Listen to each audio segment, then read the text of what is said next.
Hey everybody, what's up? A couple of months ago we sent out a questionnaire to our customers and our goal was to find out what are the top problems you encounter most as video editors. The overwhelming number of responses that we got had to do with number one, you need to save more time, and number two, you want more creative options. I also discovered that one of the things you use the most in your videos are animated titles. So I've decided to put this video series together with tips on how you can create your own animated title templates. And with these templates, you can use them over and over again and save you a ton of time and countless hours. Here at Cineflare, we have over 25 years of experience as video editors and effects creators. Some of our products have been used in a feature film, and some of our clients include editors from ESPN, Fox, and Apple. Because we are video creators ourselves, we know exactly how valuable your time and creativity are. So today I'm going to show you how to use a super powerful tool inside Apple Motion called Behaviors so you can start creating animations for titles right away. Now make sure you stick around all the way to the end of the video because I'm going to be giving you a link to a free product in case you don't have time to make your own animated titles. So when you use Behaviors to create animations inside Apple Motion, you open up a huge amount of possibilities as far as creativity goes. Instead of trying to create keyframes on your own, when you add a behavior to a title, you instantly add motion to that title and you can control almost any parameter for limitless combinations. So let's create a new title in Apple Motion. Open up Motion and in the project browser, select Final Cut Title and hit Open. Now go ahead and choose the default text and let's make some changes to center it all up. In the layout controls, go to Layout method and go from Paragraph and choose Type. Then in Format, align the title to center. In your Properties tab, zero everything out so it's centered. One more step before we get started is go into the Layout tab again, and in the Behaviors control, choose Anchor Position as Center instead of Baseline. Now I'm going to increase the text a little bit so we can see it, and put the baseline to centered. Okay, now we're ready to go and we can start applying some behaviors. Go to the Library tab and choose Behaviors, and in the text sequence presets, go to Text Basic and drop that down. I like to start with slide in and slide out. So drag and drop both slide in and slide out onto your title. Now on the timeline, take your slide out behavior and slide it to the end. Now if I play through this, you can kind of get an idea of what it looks like. Now I want to show you where the magic comes in. In your Layers tab, select the Slide In behavior. Now go to the Inspector tab to look at the properties. Both the Slide In and the Slide Out have a Controls drop-down and a Format drop-down.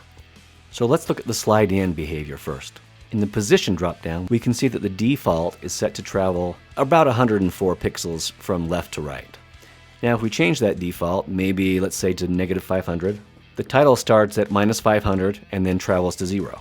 So it travels a longer distance. Now I want you to go to the Animate control and drop that down.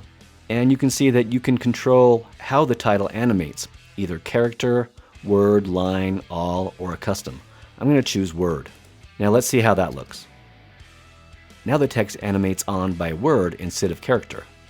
Let's go back to character. Now instead of having the text travel on from one side to the next, I want to try something different.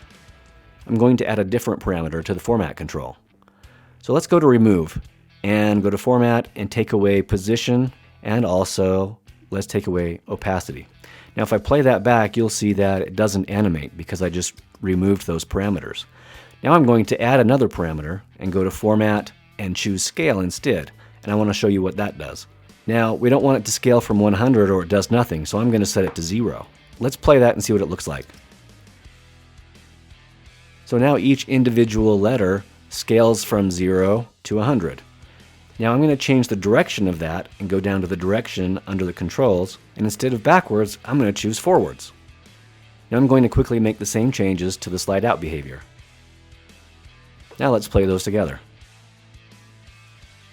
Now there's one last step so that you can make this accessible inside Final Cut Pro. Go to the Motion File menu and choose Save As and create a new category. I'm going to call my category Behavior Testing. And then I'll call this title Scale Characters. Go ahead and hit Publish. Now I can close this window and I'm going to open up Final Cut Pro. Now if I go to the Titles browser and select Behavior Testing, I can see my new title that I just barely created.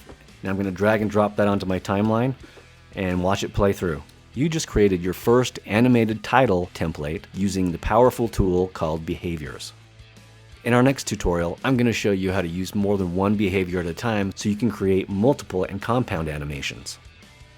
Now I know exactly how valuable your time is, so I've created a free basic set of animated titles using what I just showed you in this tutorial. Just click the link in the description or go to cineflare.com/behaviors1. In the next couple of days, I'm going to be sending out another video that takes behaviors to the next level. I'm going to show you how to use compound behaviors to create multiple animations. I cannot wait to hear about your experiences with using behaviors as a way to animate titles. So be sure to comment and ask any question you want in the comment section of this video, because in the next video, I'm going to be answering some of those questions. Thank you for watching, and I will see you next time.